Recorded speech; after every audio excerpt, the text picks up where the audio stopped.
بعض حضرات نے لکھا ہے کہ علم حدیث کا موضوع ہے حضور اکرم صلی اللہ علیہ وسلم کی ذات عالی.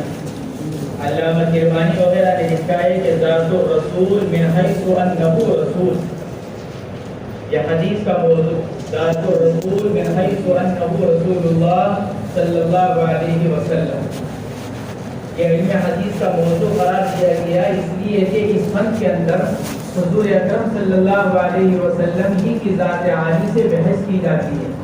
آپ کے اقوال، آپ کے افعال، آپ کے احوال، آپ کے اقوال، آپ کی کیفیات، آپ کی صفات، کیونکہ حضور اکرم صلی اللہ علیہ وسلم کی ذات عالی سے ہی بحث کی جاتی ہے.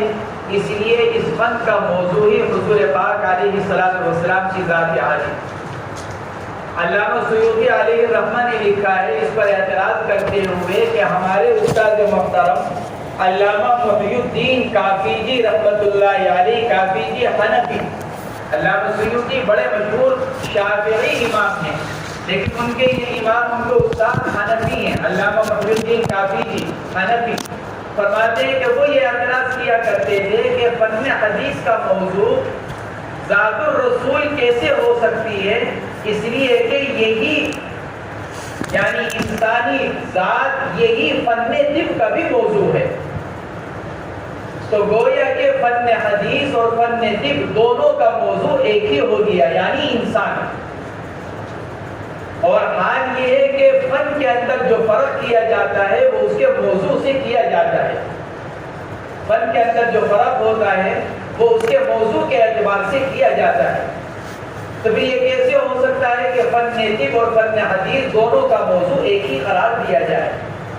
یا علامہ سیوطی علیہ الرحمہ نے اپنے استاد محترم علامہ محی الدین کافی جی رحمۃ اللہ علیہ سے اعتراض نقل کیا. بعض حضرات نے خود امام سیوطی سے نقل کیا.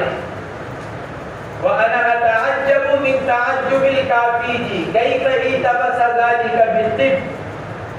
مجھے استاد محترم کے تعجب پر تعجب ہے کہ ان کے اوپر اتنی بڑی بات کیسے مشتبہ ہو گئی. فن طب کے اندر انسان کو جو موضوع قرار دیا گیا وہ من حیث المرض والصحت. فن طب کے اندر بھی بحث کی جاتی ہے انسان سے، لیکن اس کے مرض اور صحت کے اعتبار سے. جبکہ فن حدیث کے اندر بحث کی جاتی ہے انسان. حضور پاک علیہ السلام انسان ہیں، کوئی آپ فرشتے نہیں ہیں. اللہ کے نبی علیہ السلام بھی انسان ہیں، اور فن طب کا موضوع بھی کیا ہے؟ انسان. اللہ کے نبی بھی انسان، فن طب کا موضوع بھی انسان. اس لیے اشکال پیدا ہوا کہ دونوں فن کا موضوع ایک ہو گیا.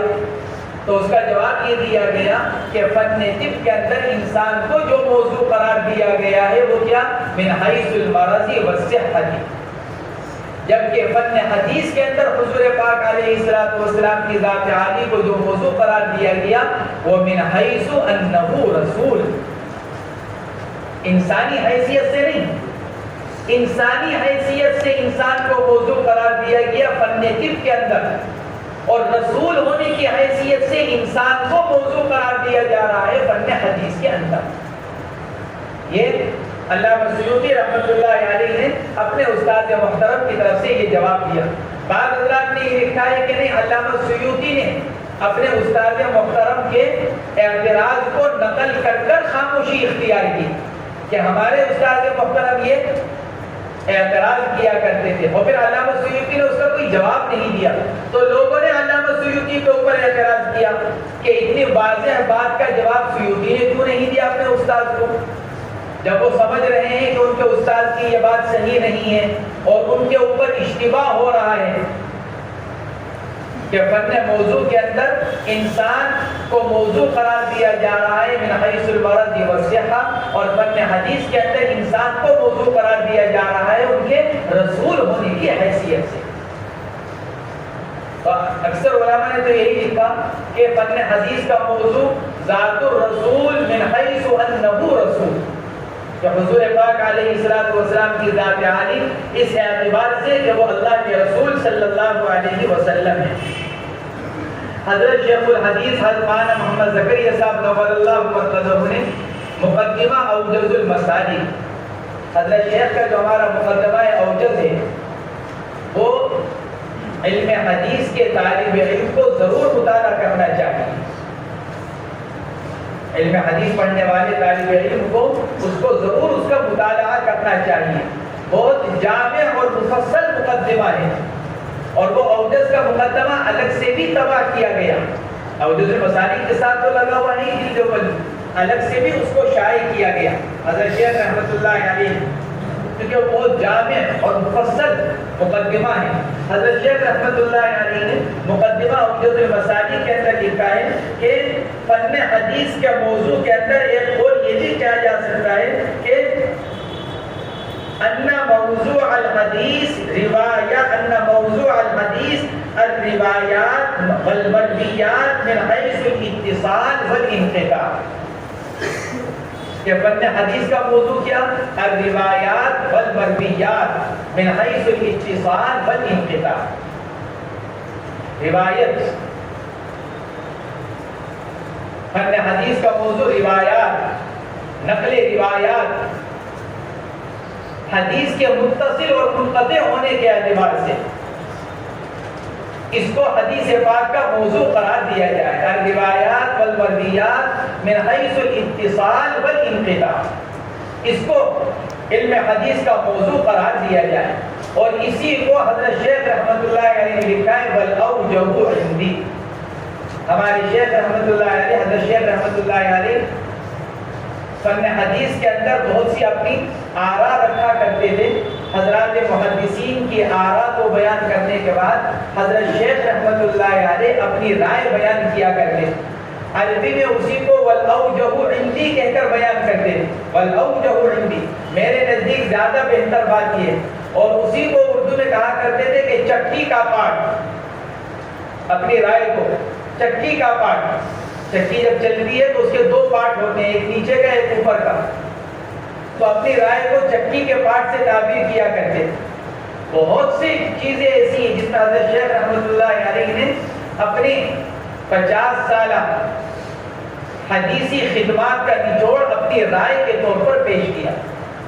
اسی کو ہمارے والد محترم نور اللہ مرقدہ نے حضرت شیخ کی ان تمام آراء کو جو اردو یا عربی میں تھی ان سب کو عربی میں کر کر کتاب شائع کی اور اس کتاب کا نام یہ رکھا والاوجہ عندی, کیونکہ حضرت شیخ رحمۃ اللہ علیہ اپنی رائے یہی کہہ کر نقل کرتے ہیں والاوجہ عندی.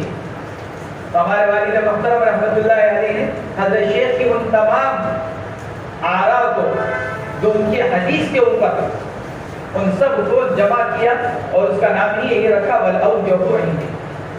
تو طالب علم کے پاس وہ کتاب ہونی چاہیے, اس لیے کہ حضرت شیخ نے اس میں محدثین کی آراء بیان کرنے کے بعد پھر اپنی رائے بیان فرمائی.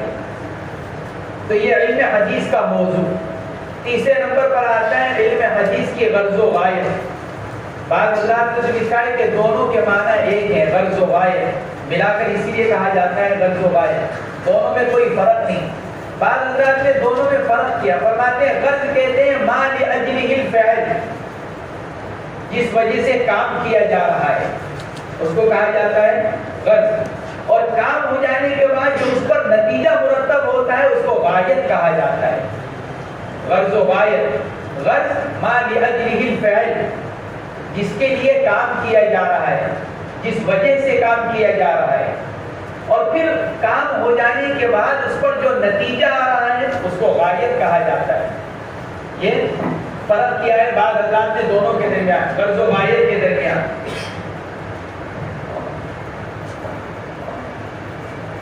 مثال کے طور پر ایک آدمی کوئی کام کرتا ہے, اس کی اس کام سے کوئی غرض ہوتی ہے, کام اس نے کسی ایک غرض سے کیا, نتیجہ کبھی موافق آتا ہے کبھی مخالف آتا ہے. اب اگر نتیجہ منشا کے موافق آئے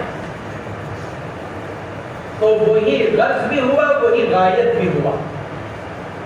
جیسے ایک آدمی تجارت کرتا ہے, کس غرض سے؟ نفع کے لیے. اب تجارت کرنے کے بعد اس کو تجارت میں نفع ہوا تو جو غرض تھی وہی غایت بنی. دونوں ایک. جس غرض سے تجارت کر رہا تھا وہی غایت، وہی نتیجہ۔ بعض اوقات نتیجہ منشا کے خلاف آتا ہے، جیسے ایک آدمی تجارت کر رہا ہے نفع کے لیے لیکن نفع کے بجائے نقصان ہوا، تو غرض تو نہیں تھی نفع نقصان کی، اس مقصد سے تو تجارت نہیں کر رہا تھا وہ، لیکن نتیجہ وہ آ رہا ہے، تو آنے والے نتیجے کو غایت کہا جاتا ہے۔ اگر وہ منشا کے موافق ہے تو غرض اور غایت دونوں برابر ہو گئی، اور اگر منشا کے خلاف ہے تو وہ غایت تو ہے لیکن غرض نہیں ہے۔ اگر نتیجہ منشا کے خلاف ہے تو وہ نتیجہ غایت کو کہلائے گا، کیونکہ غرض پر مرتب ہونے والا نتیجہ غایت کہلاتا ہے۔ اب اگر وہ منشا کے خلاف ہے تو وہ غایت تو ہے کیونکہ نتیجہ آیا ہے، آپ نے کام کیا تھا اس کا نتیجہ نکلا ہے، تو غایت تو ہے لیکن وہ غرض نہیں کہلائے گا، کیونکہ کوئی آدمی نقصان کے لیے تجارت نہیں کرتا، بلکہ آدمی تجارت کرتا ہے نفع کے لیے۔ تو اگر منشا کے مطابق اور موافق اگر نتیجہ آئے تو غرض اور غایت دونوں ایک ہوگی، اور اگر منشا کے خلاف نتیجہ نکل کر آئے تو غرض الگ چیز ہو گئی، غایت الگ۔ غرض کا نفع، غایت کا جو ترتب ہوا وہ کیا؟ نقصان۔ تو غرض الگ اور غایت الگ، یہ اس کی غرض و غایت بیان کی گئی۔ بعض حضرات نے دونوں کے درمیان بھی یہ فرق کیا۔ اب علم حدیث کی غرض و غایت کیا ہے؟ آدمی حدیث پڑھ رہا ہے تو اس کی غرض و غایت کیا؟ بعض حضرات نے جو لکھا معرفت کیفیت الاقتداء بالنبی صلی اللہ علیہ وسلم، حدیث پاک کے پڑھنے کی غرض و غایت کیا ہے؟ حضور پاک علیہ السلام کی اقتداء کو جاننا، آپ نے کیا کیا، آپ کے افعال، آپ کے اقوال، آپ کے اخلاق، ان کی معرفت تاکہ ان کی اقتداء کی جائے۔ معرفت کیفیت الاقتداء بالنبی صلی اللہ علیہ وسلم، حضور پاک علیہ السلام کے بعض حضرات نے لکھا ہے علم حدیث کی غرض و غایت کیا ہے پڑھنے کی؟ کیا قرآن و حدیث میں بالخصوص احادیث نبویہ میں علم حدیث پڑھنے والوں کے لیے جو بشارتیں، فضیلتیں اور دعائیں وارد ہوئی ہیں ان سب کا مصداق بننا، جیسے نظر اللہ امرأ سمع مقالتی، اور ایسے ہی دوسرے حدیث پاک میں فرمایا گیا کہ کل قیامت کے دن مجھ سے سب سے زیادہ قریب وہ ہوگا جو مجھ پر سب سے زیادہ درود پڑھنے والا ہوگا۔ محدثین نے لکھا ہے کہ اس حدیث کا مصداق اولین کون ہے؟ محدثین، علم حدیث کے پڑھنے پڑھانے والے، کیونکہ وہی سب سے زیادہ حضور اکرم صلی اللہ علیہ وسلم پر درود پڑھنے والے۔ تو ان طرح کی جو فضیلتیں ہیں، بشارتیں ہیں، دعائیں ہیں، ان کا مصداق بن جائے، یہ علم حدیث کے پڑھنے کی غرض و غایت۔ دوسرا قول اس بارے میں یہ ہے، اور تیسرا قول کیا ہے کہ علم حدیث پڑھنے کی غرض و غایت فہم قرآن اور عمل بالقرآن۔ علم حدیث اس لیے پڑھ رہے ہیں تاکہ قرآن کو سمجھ کر قرآن پر عمل کیا جا سکے، کیونکہ حدیث پاک پڑھے بغیر آدمی نہ قرآن کو سمجھ سکتا ہے نہ قرآن پر عمل کر سکتا ہے۔ اور اس کی بنیادی مثال، موٹی سی مثال، اقیموا الصلاۃ وآتوا الزکاۃ، قرآن کہہ رہا ہے نماز قائم کرو۔ اس قرآنی حکم پر اس وقت تک عمل نہیں کیا جا سکتا جب تک کہ آدمی حدیث نہ پڑھے۔ نماز قائم کرو، اب نماز کے اوقات کیا ہیں، کون سے وقت کے اندر کتنی رکعات ہیں، ان رکعتوں کو کس طرح پڑھا جائے گا، یہ ساری کیفیات اور تفصیلات وارد ہوئی ہیں جس میں حدیث پاک ہے۔ قرآن کہہ رہا ہے وآتوا الزکاۃ، زکات ادا کرو۔ اب زکات کس پر ہے، کب کو ہے، کس مال پر ہے، کتنی ہے، یہ ساری تفصیل کس کے اندر؟ حدیث پاک کے اندر۔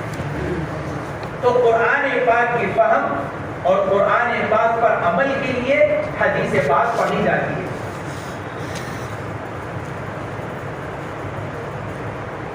یہ حدیث پڑھنے پڑھانے کی غرض و غایت اس لیے نقل کی گئی کہ فہم قرآن اور عمل بالقرآن۔ کہ آدمی کے قرآن بھی سمجھ میں آ جائے، کیونکہ قرآن کو حدیث کے بغیر نہیں